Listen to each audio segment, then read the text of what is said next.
didukung oleh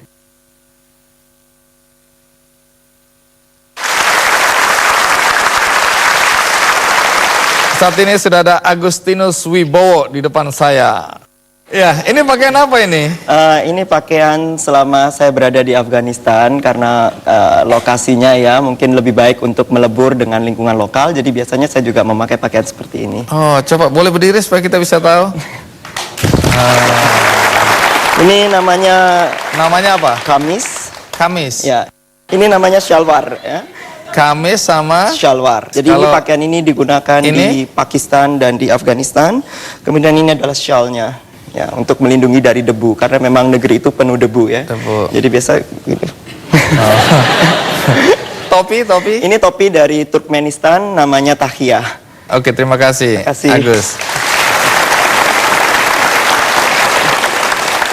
Anda meninggalkan Indonesia tahun berapa? Pertama kali saya meninggalkan Indonesia tahun 2000, tujuannya untuk bersekolah di China ya. Dan pada tahun 2005 setelah saya lulus kuliah, saya melakukan perjalanan darat berangkat dari Beijing dengan tujuan mencapai Afrika Selatan.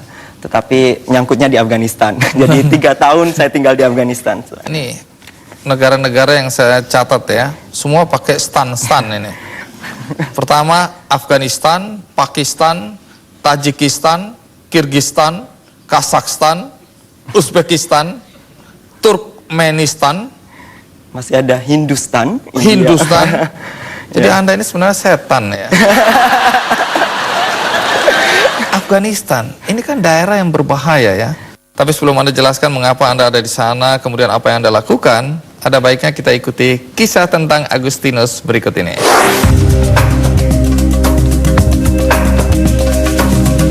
Bagi banyak orang, backpacking mungkin sekedar hobi atau gaya hidup.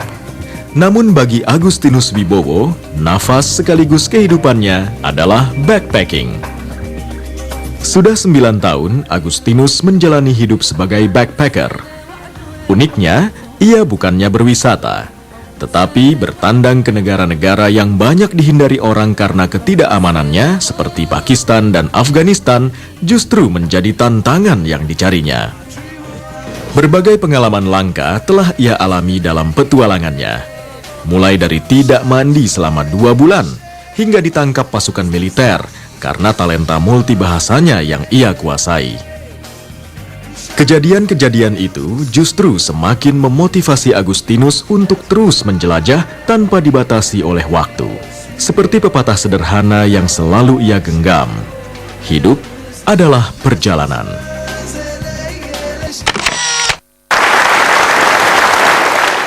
Berapa lama Anda sebenarnya berada di wilayah Afghanistan? Ya, pertama kali saya datang ke Afghanistan sebagai backpacker selama 3 minggu saja. Tetapi pengalaman itu sudah membuat saya jatuh hati, sangat-sangat jatuh hati terhadap Afghanistan. Karena memang tatap mata orang Afghanistan itu begitu luar biasa dahsyatnya. Dan tatap mata itu yang membuat saya selalu ingin kembali.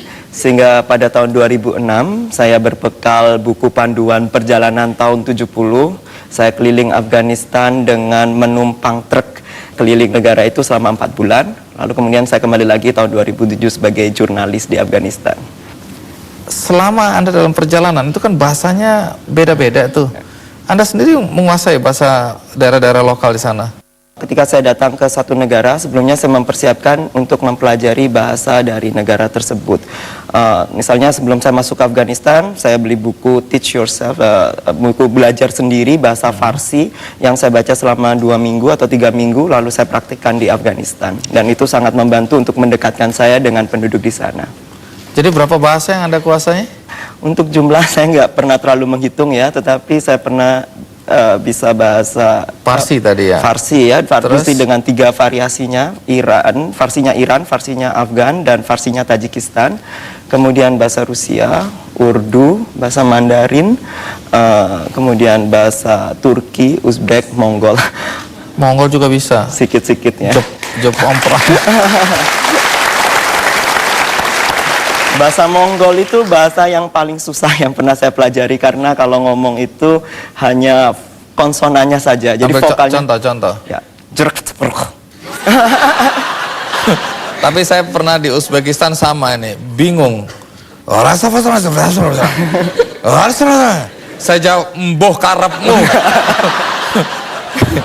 Ya, itu Itu bahasa bahasa Rusia Rusia, ya. bahasa Rusia. Bahasa Rusia sebenarnya nggak terlalu susah. Menurut saya bahasa Rusia itu sangat macho sekali. Jadi saya suka belajar. Misalnya, Здравствуйте, как дела? tapi gara-gara Anda menguasai bahasa Urdu terus membuat Anda celaka ya, ditangkap polisi. Kenapa? Ya kadang pengetahuan berbahasa itu justru membahayakan ya. Waktu itu saya di Afghanistan, kebetulan saya pakai pakaian seperti ini, dan waktu jalan itu paginya sempat ada bom meledak. Jadi saya waktu jalan itu dikira sebagai teroris. Wah. Dan karena saya bawa tas kamera, tiba-tiba saya digepuk dari belakang. Saya kan kaget, lalu yang terucap adalah bahasa Urdu. Jadi, bahasanya Pakistan, dan orang Afghanistan itu kan benci sekali ya dengan Pakistan dan menganggap Pakistan ini yang nyebabin masalah-masalah di negaranya, bom-bom, teroris semua dari Pakistan kalau menurut klaimnya orang Afgan. Kebetulan saya juga nggak bawa paspor Indonesia, jadi lebih lagi dosanya. Jadi polisinya sudah pakai popor senjata itu siap mukulin saya, dan itu memang sebuah pengalaman yang traumatis. Terus bisa selamat? Bisa selamat, saya digiring ke kantor polisi. Kemudian saya bilang kebetulan saya kenal beberapa jurnalis, jadi mereka mencari konfirmasi dari jurnalis, dan kebetulan teman saya bilang, oh dia anak baik-baik gitu ya, dia bukan teroris. Iya. Banyak cerita nih, termasuk Anda katanya pernah dipukuli preman. Di Mongolia mungkin karena memang orang Mongolia itu sangat anti dengan China, jadi karena kebetulan wajah saya juga mirip-mirip. Kemudian saya pergi ke Mongolia dengan penuh percaya diri. Ternyata? Dan 10 menit pertama saya sudah hilang kamera. Dan saya kalau jumlah dipukuli preman sudah nggak terhitung kalau di Mongolia. Terus ditahan agen rahasia itu di mana? Itu di Tajikistan ya. Tentara di sana menyangka nggak mungkin lah orang Indonesia kok bisa bahasa Rusia, bahasa Uzbek, bahasa Tajik, bahasa Farsi. Belum lagi bahasa Jawa juga bisa. Jadi saya dikira sebagai mata-mata dan sempat ditahan juga. Baik, menarik. Nanti saya akan tanya soal bagaimana dia ditangkap polisi ketika tidur di rumah seorang pekerja seks komersial. Ya, saya akan segera kembali. Tahu-tahu dari pintu itu ada yang dobrak, polisi masuk lalu pakai ini polisi gitu ya. Terus saya disuruh mengemasi barang dan digiring ke kantor polisi.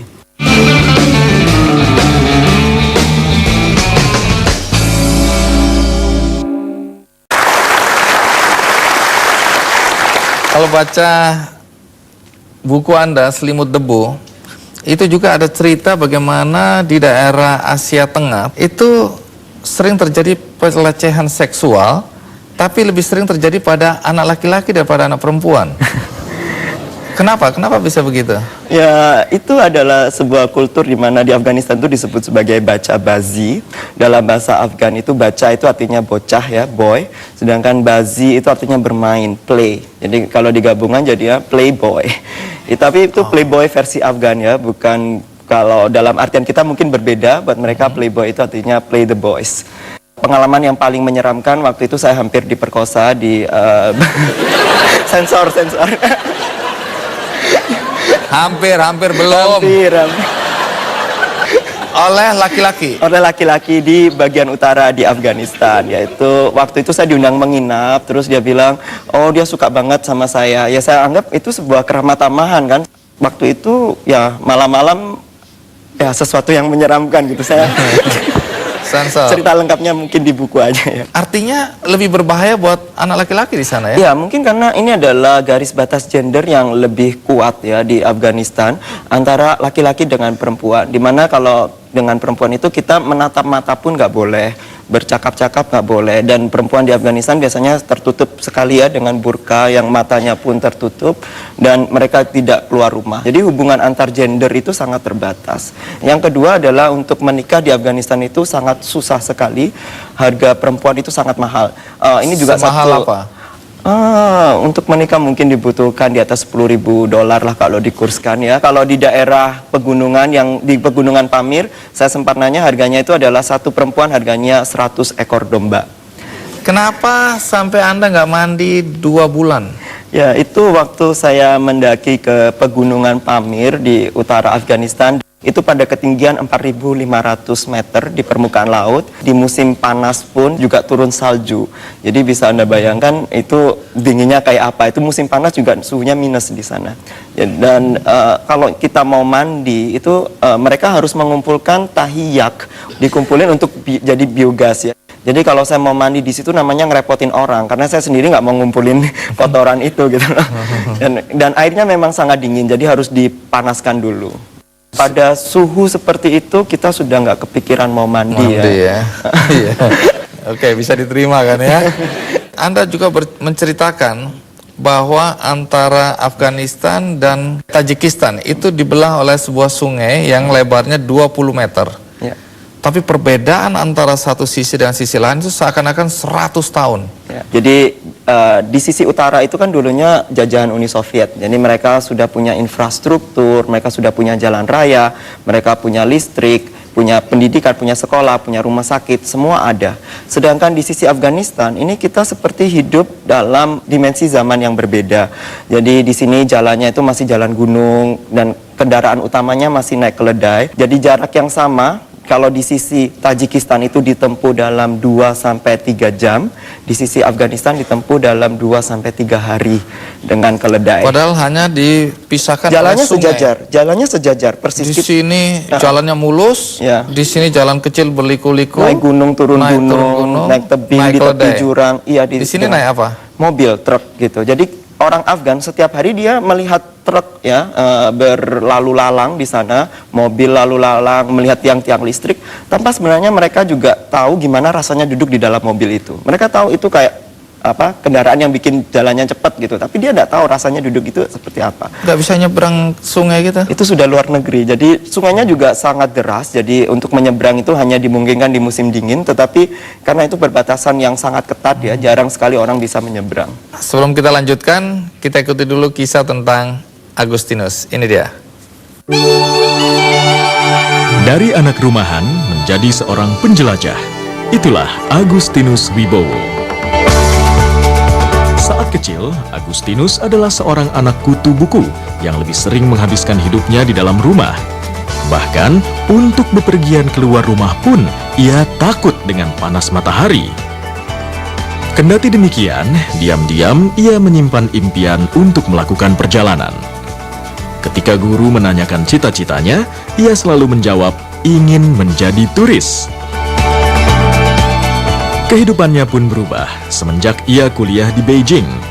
Pada tahun 2002, berawal dari ajakan seorang teman, Agustinus memulai perjalanan pertamanya ke Mongolia. Sejak itulah, ia memutuskan untuk hidup sebagai backpacker. Negara demi negara dengan berbagai tantangannya berhasil ia rambah.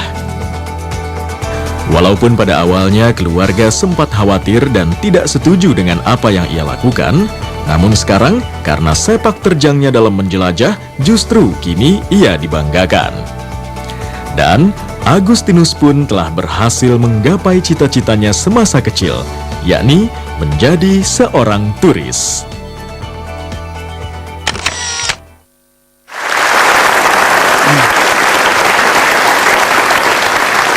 Jadi Agustinus, sebelum Anda jauh-jauh hari, pada zaman Bung Karno, ada juga orang Indonesia yang melakukan petualangan, ya, keliling dunia, dan dia keliling dunia hanya dengan uang 50 rupiah.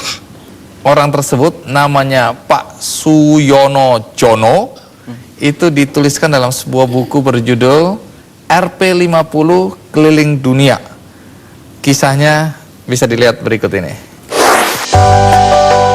Kisah backpacker Indonesia yang melakukan perjalanan keliling dunia sebenarnya telah ada sejak era Presiden Soekarno. Bahkan saat itu, beliau malah memberi para petualang tersebut hadiah-hadiah seperti kamera foto dan baju batik, bahkan uang saku 50 rupiah sebagai bekal perjalanan. Tahun 1955, Suyono Jono, Rudolf Lawalata, dan Abdullah Balbet adalah para petualang Indonesia yang diharapkan mampu menjadi duta Republik untuk memperkenalkan Indonesia di mata dunia. Bertiga, mereka memilih melakukan perjalanan darat. Awalnya mereka berjalan kaki, namun karena keterbatasan izin tinggal dan situasi keamanan yang tidak memungkinkan, mereka kemudian menggunakan kendaraan apa saja agar sampai di tujuan. Hampir 3 tahun melakukan perjalanan, mereka tiba di Amerika Serikat. Saat tiba di negeri Paman Sam itu, Suyono hanya berdua bersama Abdullah, karena Lawalata memilih tidak melanjutkan perjalanan dan menikah dengan gadis Jerman. Pada waktu di Washington saya sekolah 3 semester, terus ada surat kabar sini yang mengatakan Suyono dan Abdullah Babet gagal, dan rasanya malu. Akhirnya Suyono bertekad untuk menyelesaikan misinya sendiri. Karena saat itu Abdullah yang sudah berkeluarga memilih untuk menetap di Amerika Serikat. Setelah hampir 6 tahun menjelajah 65 negeri, Suyono berhasil menyelesaikan misinya dan kembali ke Indonesia. Diterima oleh negara baik sekali, tapi saya katakan juga bahwa kameranya itu hilang. Setelah pensiun dari profesinya sebagai reporter di KBRI Washington DC 5 tahun lalu, pria yang memiliki kegemaran traveling ini kembali melakukan perjalanan panjangnya bersama sang istri Santi Suyono. Di usia senjanya, kini Suyono patut berbangga dengan apa yang pernah ia lakukan. Perjuangan yang membawa kenangan mengagumkan saat Presiden Soekarno memasangkan lambang Garuda di dadanya dengan pesan besar, "Bawalah dirimu mengelilingi dunia, tapi tunjukkanlah jiwamu tetap kepada Tuhan dan Indonesia."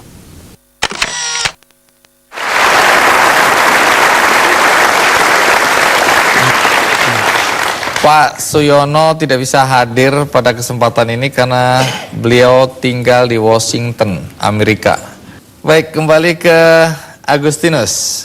Anda menemukan perbatasan yang menurut Anda paling aneh di dunia. Ya. Apa anehnya? Ya, ini mungkin satu keadaan yang sangat susah dibayangkan, di mana ada satu kampungnya Uzbekistan di tengah kelilingan Kirgistan.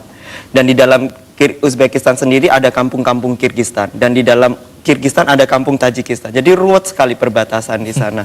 Jadi bayangkan jika Anda tinggal di satu kampung dan di sekeliling Anda ini sudah luar negeri. Jadi Anda nggak bisa kemana-mana lagi. Hidup Anda Harus bawa paspor gitu iya, ya? Jadi untuk mencapai ke perbatasan itu saya juga harus menyelundup 8 kali karena saya nggak punya visa. Jadi saya harus keluar Uzbekistan dulu, masuk Kirgistan, keluar Kirgistan, masuk lagi Uzbekistan. Di sana juga perbatasan itu sampai menyilang-nyilang ke rumah penduduk ya. Jadi ada rumah penduduk itu misalnya dapurnya ada di Uzbekistan, kemudian tempat tidurnya di Kirgistan. Jadi, Memang unik sekali ya? Jadi memang perbatasan dibuat sangat unik untuk memecah belah bangsa-bangsa di Asia Tengah, karena memang itu satu kekuatan yang membahayakan pemerintah Uni Soviet waktu itu. Lalu ketika Anda datang terlambat ke sebuah perkawinan di daerah Uzbekistan ya. Ya. Terus kemudian keluarga pengantin minta agar acaranya diulang supaya Anda bisa nonton. Ya, itu Emang ada pejabat di sana? itu mungkin satu keramah tamahannya orang Uzbek ya, dan itu memang sangat terkenal sekali. Undangan itu juga nggak dalam bentuk undangan. Undangannya itu disebar saja di pasar, jadi siapa saja yang tertarik boleh datang. Hah? Terus saya pikir, oh ya di situ mungkin jam karet juga ada kulturnya seperti itu ya. Jadi saya datangnya 1:30. Tahu-tahu acaranya sudah habis gitu. Tapi tuan rumahnya bilang nggak apa-apa, jangan khawatir, nanti acaranya kita ulang kembali. Jadi mulai dari nari-narinya, dari acara nangis-nangisnya, semua diulang kembali.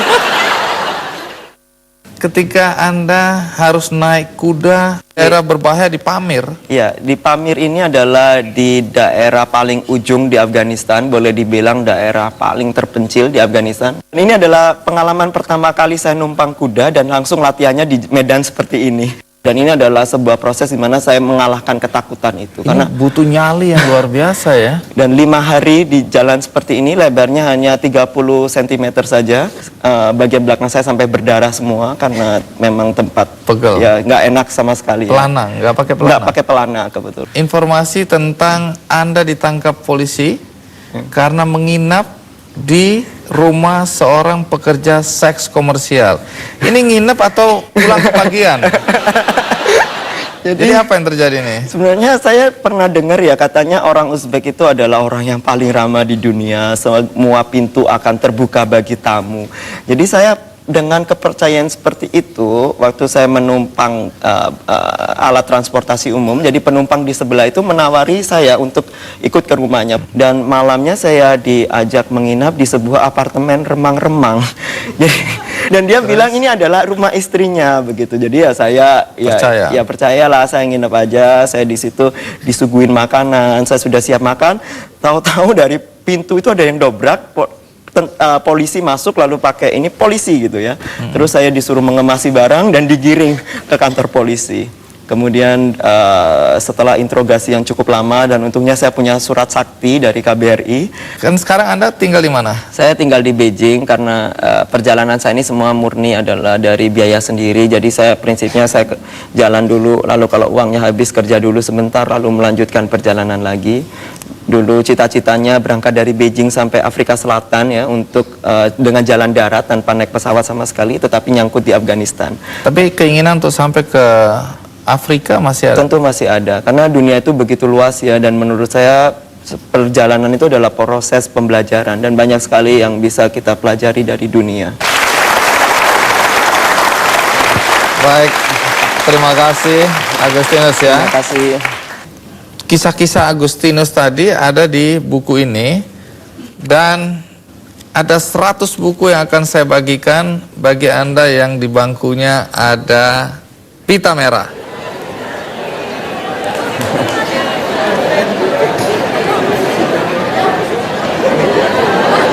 Sebagaimana biasa, di ujung acara ini saya akan membagikan buku yang kami pilih khusus dan ada korelasinya dengan topik yang kita angkat. Kali ini saya akan membagikan buku RP50 Keliling Dunia oleh Suyono Jono. Satu-satu buat Anda.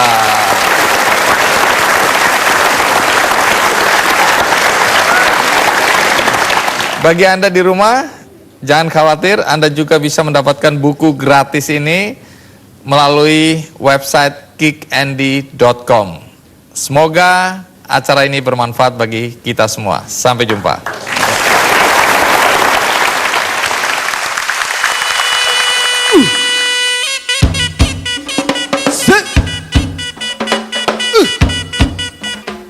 Rasa sayang sayangi, ayo lihat nona dari jauh. Rasa sayang sayangi, hey. Rasa sayang sayangi, hey. Lihat nona dari jauh. Rasa sayang sayangi. Ayo don't forsake, now why you go and do things like that? When you like it, coming down here, you take everything you stealing from here. Dari batik turun ke tempe, sampai orang hutan dan kebudayaan. Dasar orang-orang plagiat, datang kemari jagonya jilat-jilat. Tinggalkan anak bertiwi, kebudayaan mulai dicuri. Asik tangan hitam negeri seberang, bikin reok jadi kesenian. Setan alatlah pada belang, setan datang kemari cuman bikin rusuh doang. Kita sambut lo pada dengan hangat, taunya kau malah nusukin. Alright. Rasa sayangi, lihat nona dari jauh. Rasa sayangi, rasa sayangi, lihat nona dari jauh. Rasa sayangi. Mari torang bernyanyi di sini, jangan dibikin pusing sendiri. Permasalahan akan pasti adanya, bagaimana menyelesaikannya. So, wayo ketepian pintu majelusi, itu akan merusak hati nurani dan merusak dari sanubari. I think it's time you to stop, because I'm gonna claim what I got. No fooling around all of your nation, start looking for your own creation. Rasa sayangi, hey. Lihat nona dari jauh. Rasa sayang. Ayo dong, suaranya mana suaranya? Rasa sayang.